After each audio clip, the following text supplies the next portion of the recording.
The Scarlet Letter by Nathaniel Hawthorne, Chapter 23, The Revelation of the Scarlet Letter. The eloquent voice on which the souls of the listening audience had been borne aloft, as on the swelling waves of the sea, at length came to a pause. There was a momentary silence, profound as what should follow the utterance of oracles. Then ensued a murmur and a half-hushed tumult, as if the auditors, released from the high spell that had transported them into the region of another's mind, were returning into themselves, with all their awe and wonder still heavy on them. In a moment more the crowd began to gush forth from the doors of the church. Now that there was an end, they needed more breath, more fit to support the gross and earthly life into which they relapsed, than that atmosphere which the preacher had converted into words of flame, and had burdened with the rich fragrance of his thought. In the open air their rapture broke into speech. The street and the marketplace absolutely babbled from side to side with applauses of the minister. His hearers could not rest until they told one another of what each knew better than he could tell or hear. According to their united testimony, never had man spoken in so wise, so high, and so holy a spirit as he that spake this day. Nor had inspiration ever breathed through mortal lips more evidently than it did through his.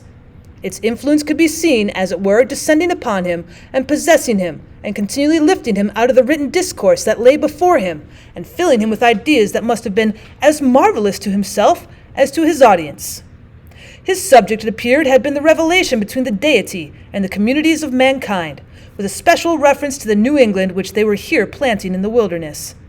And as he drew towards the close, a spirit as of prophecy had come upon him, constraining him to its purpose, as mightily as the old prophets of Israel were constrained, only with this difference, that whereas the Jewish seers had denounced judgments and ruin on their country, it was his mission to foretell a high and glorious destiny for the newly gathered people of the Lord.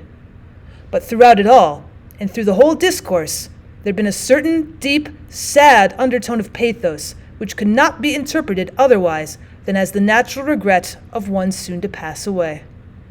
Yes, their minister, whom they so loved, and who so loved them all, that he could not depart heavenward without a sigh, had the foreboding of untimely death upon him, and would soon leave them in their tears. This idea of his transitory stay on earth gave the last emphasis to the effect which the preacher had produced. It was as if an angel, in his passage to the skies, had shaken his bright wings over the people for an instant, at once a shadow and a splendor, and had shed down a shower of golden truths upon them. Thus there had come to the Reverend Mr. Dimsdale, as to most men in their various spheres, though seldom recognized until they see it far behind them, an epoch of life more brilliant and full of triumph than of any previous one, or than any which could thereafter be. He stood at this moment on the very proudest eminence of superiority, to which the gifts, or intellect, rich lore, prevailing eloquence, and a reputation of widest sanctity could exalt a clergyman in New England's earliest days, when the professional character was of itself a lofty pedestal. Such was the position which the minister occupied as he bowed his head forward on the cushions of the pulpit at the close of his election sermon. Meanwhile, Hester Prynne was standing beside the scaffold of the pillory, with the scarlet letter still burning on her breast. Now was heard again the clamor of the music and the measured tramp of the military escort issuing from the church door. The procession was to be marshaled thence to the town hall, where a solemn banquet would complete the ceremonies of the day.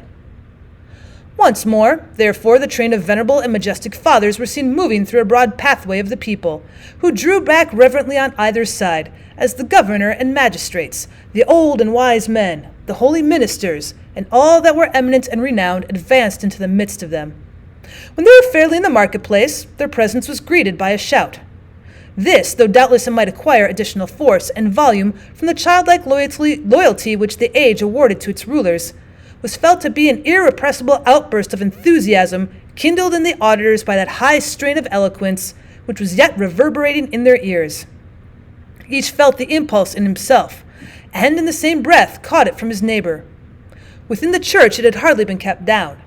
Beneath the sky it pealed upward to the zenith. There were human beings enough, and enough of highly wrought and symphonious feeling, to produce that more impressive sound than the organ tones of the blast, or the thunder or the roar of the sea. Even that mighty swell of many voices, blended into one great voice by the universal impulse, which makes likewise one vast heart out of the many. Never, from the soil of New England, had gone up such a shout. Never on New England soil had stood the man so honored by his mortal brethren as the preacher. How fared it with him then? Were there not brilliant particles of a halo in the air about his head? So etherealized by spirit as he was, and so apotheosized by worshipping admirers, did his footsteps in the procession really tread upon the dust of earth? As the ranks of military men and civil fathers moved onward, all eyes were turned towards the point where the minister was seen to approach among them. The shout died into a murmur as one portion of the crowd after another obtained a glimpse of him. How feeble and pale he looked amid all his triumph. The energy, or say rather the inspiration which had held him up, until he should have delivered the sacred message that had brought its own strength along with it from heaven, was withdrawn now that it had so faithfully performed its office. The glow which they had just before beheld burning on his cheek was extinguished like the flame that sinks down hopelessly among the late decaying embers. It seemed hardly the face of a man alive with such a death-like hue. It was hardly a man with life in him that tottered on his path so nervously, yet tottered and did not fall. One of his clerical brethren, it was the venerable John Wilson, observing the state in which Mr. Dimmesdale was left by the retiring wave of intellect and sensibility, stepped forward hastily to offer his support. The minister, tremulously but decidedly, repelled the old man's arm. He still walked onward, if that movement could be so described, which rather resembled the wavering effort of an infant, with its mother's arms in view, outstretched to tempt him forward. And now, almost imperceptible as were the latter steps of his progress, he had come opposite the well-remembered and weather-darkened scaffold, where long since, with all that dreary lapse of time between, Hester Prynne had encountered the world's ignominious stare. There stood Hester, holding little Pearl by the hand, and there was the Scarlet Letter on her breast. The minister here made a pause, although the music still played the stately and rejoicing march to which the procession moved. It summoned him onward, inward to the festival. But here he made a pause. Bellingham, for the last few moments, had kept an anxious eye upon him. He now left his own place in the procession and advanced to give assistance, judging from Mr. Dimmesdale's aspect that he must otherwise inevitably fall. But there was something in the latter's expression that warned back the magistrate, although a man not readily obeying the vague intimations that passed from one spirit to another. The crowd, meanwhile, looked on with awe and wonder.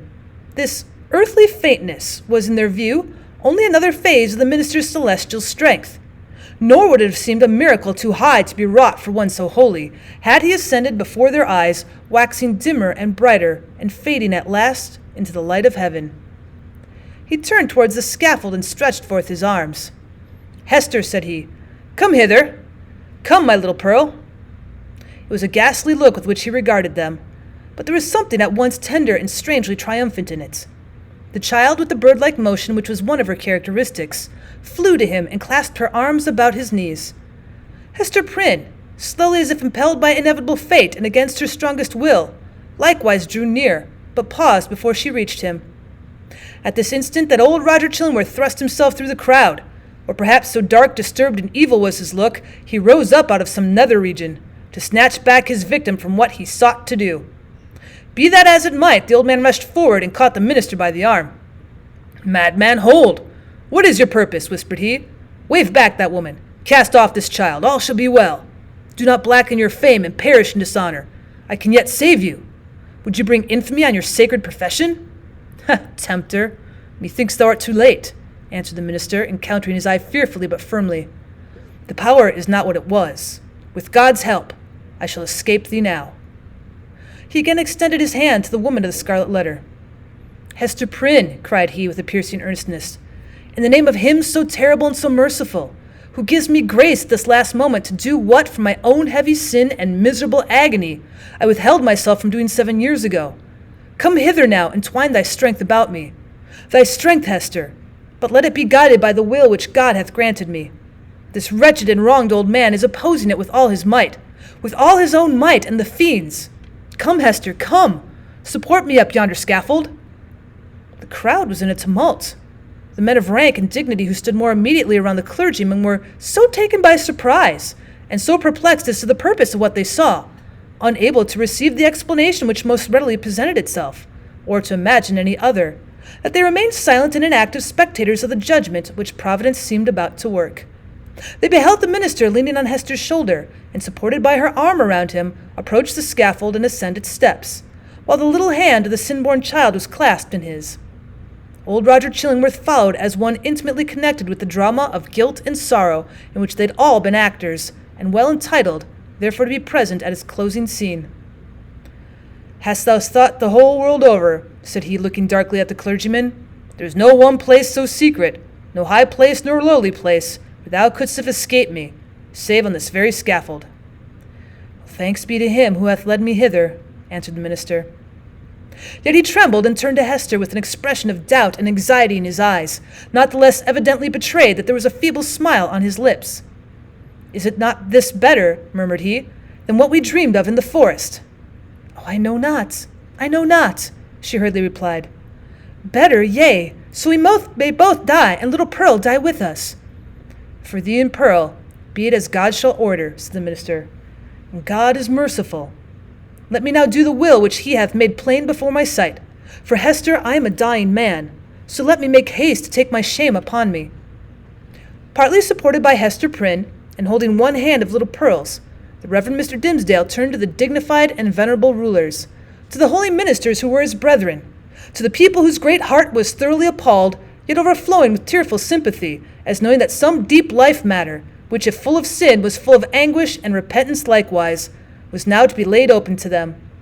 The sun, but little past its meridian, shone down upon the clergyman, and gave a distinctness to his figure, as he stood up from all the earth to put in his plea of guilty at the bar of eternal justice.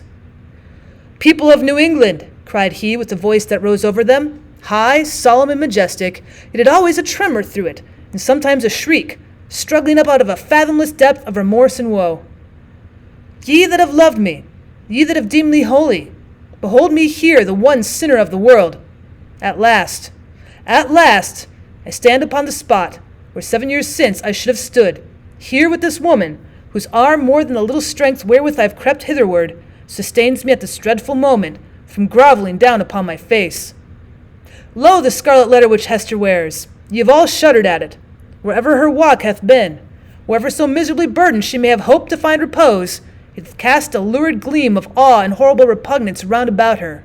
But there stood one in the midst of you, at whose brand of sin and infamy you have not shuddered." It seemed at this point as if the minister must leave the remainder of his secret undisclosed. But he fought back the bodily weakness, and still more the faintness of heart that was striving for the mastery with him. He threw off all assistance and stepped passionately forward a pace before the woman and the children. It was on him, he continued with a kind of fierceness, so determined was he to speak out the whole. God's eye beheld it. The angels were forever pointing at it. The devil knew it well, and fretted it continually with the touch of his burning finger. But he hid it cunningly from men, and walked among you with the mien of a spirit, mournful because of so pure and a sinful world, and sad because he missed his heavenly kindred. Now at the death hour he stands up before you. He bids you look again at Hester's scarlet letter. He tells you that with all this mysterious horror it is but the shadow of what he bears on his own breast, and that even this, his own red stigma, is no more than the type of what has seared his inmost heart. Stand any here that question God's judgment on a sinner. Behold, a dreadful witness of it. With a convulsive motion he tore away the ministerial band from before his breast. It was revealed. But it were irreverent to describe the revelation. For an instant the gaze of a horror-stricken multitude was concentrated on the ghastly miracle, while the minister stood with a flush of triumph in his face, as one who in the crisis of acutest pain had won a victory. Then down he sank upon the scaffold. Hester partly raised him and supported his head against her bosom. Old Roger Chillingworth knelt down beside him with a blank, dull countenance, out of which the life seemed to have departed. "Thou hast escaped me," he repeated more than once. "Thou hast escaped me." "May God forgive thee," said the minister. "Thou too hast deeply sinned." He withdrew his dying eyes from the old man and fixed them on the woman and the child. "My little Pearl," said he feebly, and there was a sweet and gentle smile over his face, as of a spirit sinking into a deep repose. Nay, now that the burden was removed, it seemed almost as if he would be sportive with the child. "Dear little Pearl, wilt thou kiss me now? Thou wouldst not yonder in the forest, but now thou wilt." Pearl kissed his lips. A spell was broken. The great scene of grief in which the wild infant bore a part had developed all her sympathies, and as her tears fell upon her father's cheek, they were the pledge that she would grow up amid human joy and sorrow, nor forever do battle with the world, but be a woman in it. Towards her mother, too, Pearl's errand as messenger of anguish was fulfilled. "Hester," said the clergyman, "farewell." "Shall we not meet again?" whispered she, bending her face down close to his. "Shall we not spend our immortal life together? Surely we've ransomed one another with all this woe. Thou look'st far into eternity with those bright dying eyes. Then tell me what thou seest." "Hush, Hester, hush," said he with tremulous solemnity. "The law we broke, the sin here awfully revealed, let these alone be in thy thoughts.